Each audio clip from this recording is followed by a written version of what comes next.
साहेब, शासनाने जे काय आता नवीन प्रयोग करण्याचं ठरवलं, तुम्ही कसं पाहता प्रवासी म्हणून? नाही, हे चुकीचं आहे. भाडेवाढ करणेच चुकीचे आहे. प्रत्यक्षामध्ये चांगल्या प्रकारची महामंडळाकडून सुविधांची अपेक्षा आहे. प्रवाशांना आकर्षित करायचं असेल तर चांगल्या प्रकारच्या सुविधा देणे हे शासनाने प्रथम लक्ष ठेवायला पाहिजे. भाडेवाढ करून लोक खाजगी प्रवासी वाहतुकीकडे झुकत आहे. आपल्याकडे हा प्रवासी कसा आकर्षिला जाईल आणि आपल्याकडे कसा टिकून राहील याकडे शासनाने अधिक लक्ष देण्याची गरज आहे. भाडेवाढ केल्याने खाजगी प्रवासी वाहतुकीला एक प्रकारे शासनच चालना देत आहे असं माझं मत आहे.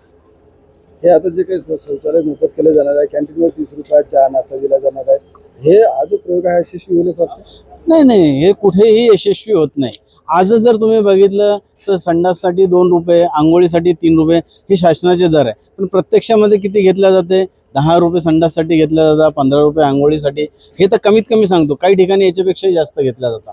त्याच्यामुळे फुकट कुठेही सुविधा शासन किंवा दिली तरीही प्रत्यक्षामध्ये प्रवाशाकडून हे पैसे वसूल केले जाईल आणि ही अप्रत्यक्षपणे लुटीचा प्रकार होईल आणि याचा भुर्दंड प्रवाशांवरच बसेल असं माझं मत.